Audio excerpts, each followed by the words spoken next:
এবার অন্য প্রাণীর সঙ্গে কথা বলবে মানুষ। কৃত্রিম বুদ্ধিমত্তা বা এআই এর উন্নতির ফলে এই বিপ্লব ঘটতে চলেছে। গবেষকরা বলছেন তারা এমন এক এআই সিস্টেম তৈরির কাজ করছেন যা মানুষের সঙ্গে প্রাণী জগতের অন্য প্রাণীর যোগাযোগের বাধা দূর করবে। বিস্তারিত সৈয়দ নওশাদের ডেস্ক রিপোর্টে। বর্তমান প্রযুক্তির উন্নয়নে কোনো কিছুকেই অসম্ভব মনে হচ্ছে না। মানুষের বাইরে যেসব প্রাণী আছে সেগুলোর সঙ্গে কথা বলাটাও তাই আর হয়তো অসম্ভব নয়। প্রযুক্তির অগ্রগতি তেমনই আভাস দিচ্ছে।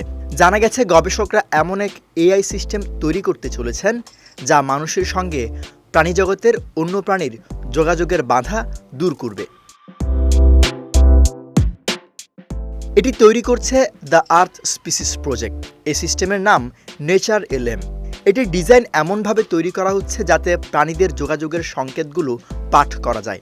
এর ফলে মানুষ ও প্রাণীজগতের মধ্যে এর মাধ্যমে ভাব বিনিময়ের একটি নতুন দিক খুলে যাবে বলে ধারণা করা হচ্ছে।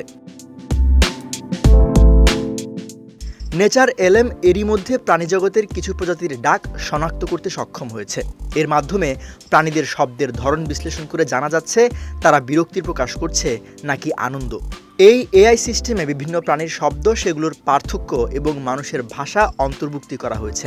একে আরও উন্নত করতে প্রকৃতির অন্য শব্দগুলোর সঙ্গেও পরিচয় করানো হচ্ছে, যার মূল লক্ষ্য প্রাণীর ডাক বিশ্লেষণ করে মানুষের কাছে তা ব্যাখ্যা করা।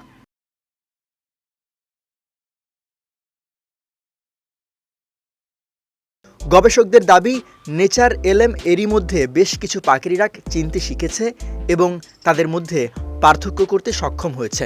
এছাড়াও এটি পাখির ডাক এবং মোবাইল রিংটোনের মধ্যে পার্থক্য বুঝতে পারছে। তবে এই প্রযুক্তি এখনও গবেষণার স্তরে রয়েছে।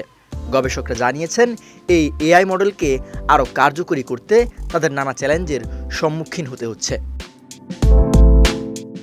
সৈয়দ নওশাদ, বিজয় টিভি নিউজ ডেস্ক।